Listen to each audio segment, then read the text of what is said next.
Hello दोस्तों, ज्ञानमाला में आप सभी का स्वागत है। आज है 11 जून 2020 और 11 जून 2020 से जितने भी महत्वपूर्ण करंट अफेयर हैं उनके विषय में चर्चा करेंगे। चलिए कुछ नया सीखते हैं।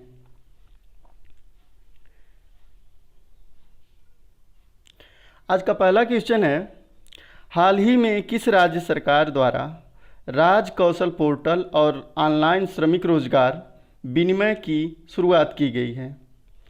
ऑप्शन है गुजरात, झारखंड, तमिलनाडु, राजस्थान। इसका सही जवाब है राजस्थान।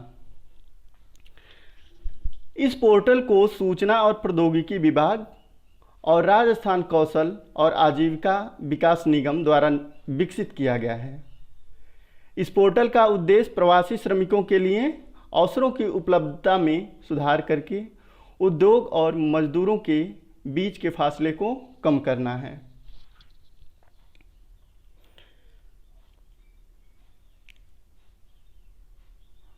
अगला क्वेश्चन है, राष्ट्रीय कृषि और ग्रामीण बैंक नाबार्ड ने असम ग्रामीण विकास बैंक को कितने करोड़ रुपए की विशेष चल निधि सुविधा देने की घोषणा की है? ऑप्शन है 270 करोड़ रुपए, 370 करोड़ रुपए, 200 करोड़ रुपए, 470 करोड़ रुपए। इसका सही जवाब है ऑप्शन ए 270 करोड़ रुपए। कोरोना महामारी के दौरान किसानों की कृषि गतिविधियों का सहयोग के लिए 270 करोड़ रुपए की विशेष चल निधि सुविधा प्रदान की गई है। यह ऋण सुविधा किसानों को अपने फसल के उत्पादन को बढ़ाने में सक्षम बनाएगी। अगला क्वेश्चन है, केंद्र सरकार ने अगरबत्ती निर्माताओं द्वारा आयात किए जाने वाले बांस पर सीमा शुल्क को 10 से बढ़ाकर कितने प्रतिशत कर दिया है? ऑप्शन है 20%, 30%, 25%, 40%। इसका सही जवाब है ऑप्शन सी 25%। केंद्रीय अप्रत्यक्ष कर और सीमा शुल्क बोर्ड सीबीआईसी के द्वारा अगरबत्ती विनिर्माताओं द्वारा आयात किया जाने वाला बांस पर आयात शुल्क तत्काल प्रभाव से 10% से बढ़ाकर 25% कर दिया गया है।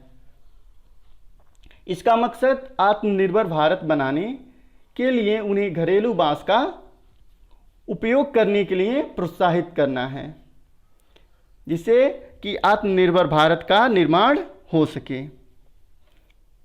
अगला क्वेश्चन है, कोल इंडिया लिमिटेड की सहायक कंपनी वेस्टर्न कोलफील्ड्स लिमिटेड ने हाल ही में महाराष्ट्र और किस राज्य में 3 नई कोयला खदानों की शुरुआत की है? ऑप्शन है झारखंड, कर्नाटक, राजस्थान, मध्य प्रदेश। इसका सही जवाब है option D Madhya Pradesh. Western coalfields limited company इन खदानों पर कुल 849 करोड़ रुपए का पूंजीगत व्यय करेगी, जिससे 647 लोगों को प्रत्यक्ष रोजगार उपलब्ध होगा। वित्तीय वर्ष 2023-24 तक वेस्टर्न कोलफील्ड्स लिमिटेड ने 20 नई परियोजनाओं को शुरू करने का लक्ष्य निर्धारित किया है, जिनमें से 14 परियोजनाएं महाराष्ट्र और 6 परियोजनाएं मध्य प्रदेश में शुरू की जाएंगी। अगला क्वेश्चन है, छत्तीसगढ़ सरकार ने राज्य में पुलिस कर्मियों के मानसिक तनाव और डिप्रेशन को कम करने के लिए किस नाम से एक अभियान की शुरुआत की है? ऑप्शन है स्पंदन, नमन, खुशी, प्रतिभा। इसका सही जवाब है स्पंदन।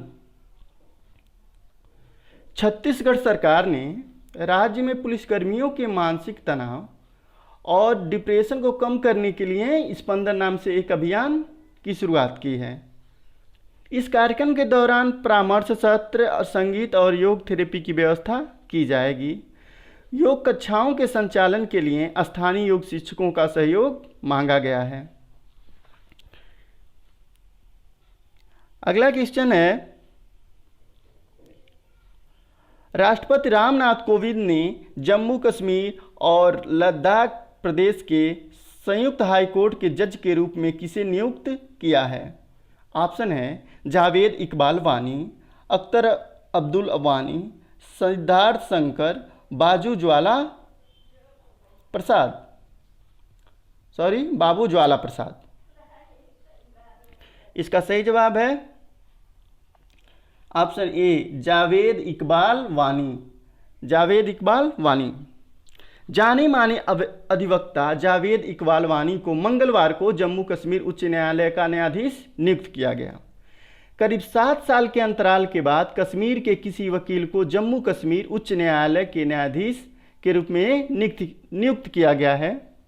इससे पहले जस्टिस अली मोहम्मद माघेर वर्ष 2013 में उच्च न्यायालय के न्यायाधीश के रूप में नियुक्त आखिरी कश्मीरी वकील थे। अगला क्वेश्चन है,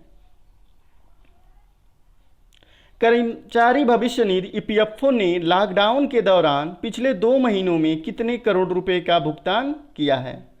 ऑप्शन है 21,540, 11,540, 10,040, 31,540।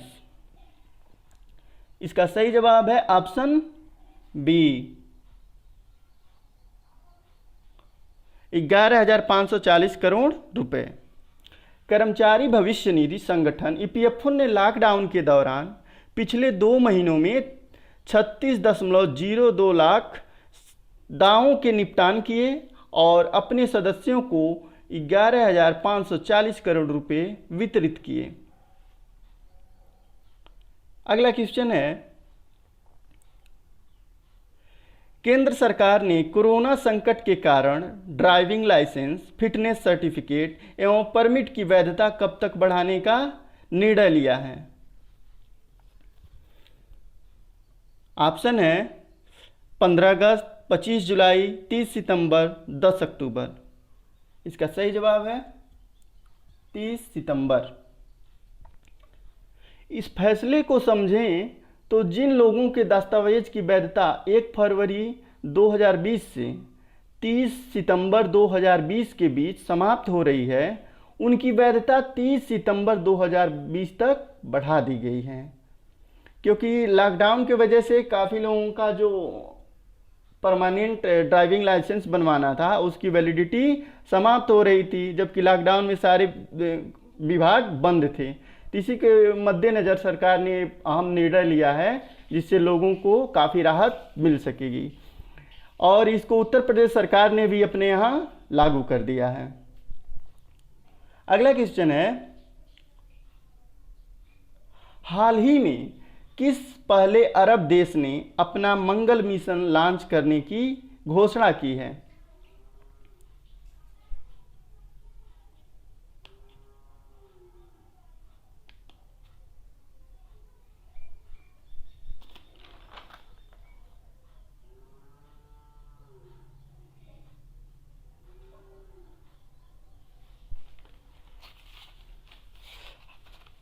ऑप्शन है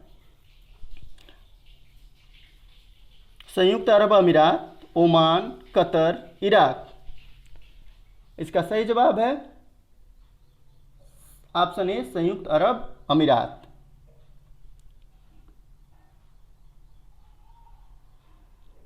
अगला क्वेश्चन है, वैज्ञानिक एवं प्रौद्योगिकी अनुसंधान संस्थान CSIR की पालमपुर स्थित अनुसंधान इकाई IHBT ने हींग और केसर की खेती के लिए किस राज्य सरकार के साथ समझौता किया है?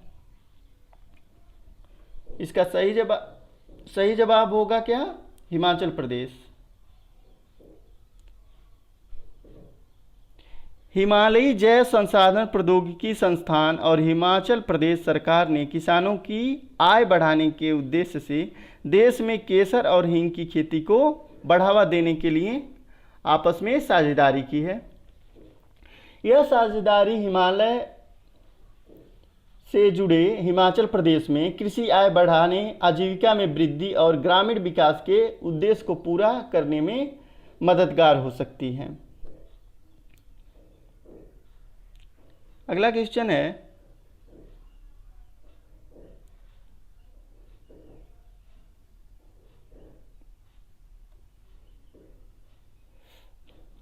भारत में पहला इंटरनेट नियंत्रित रोबोट का नाम है।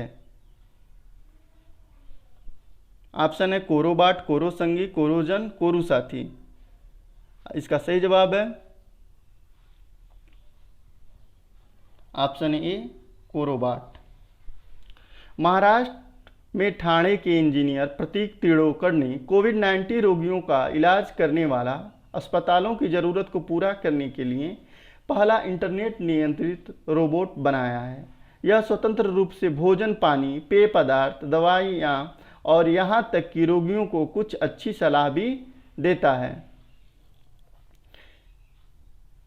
कंपनी ने इंटरनेट ऑफ थिंग्स तकनीक का उपयोग करके दुनिया के किसी भी स्थान से कोरोबाट को संचालित करने के लिए एक विशेष ऐप बनाया है।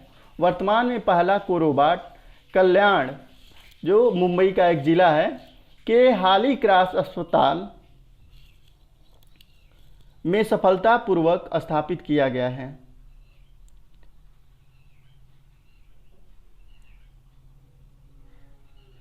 आज का सवाल है, भारत और किस देश ने हाल ही में बिजली क्षेत्र में सहयोग बढ़ाने के लिए सहमति पत्र MOU पर हस्ताक्षर किए हैं? दोस्तों, इसका जवाब आप कमेंट बॉक्स में देंगे।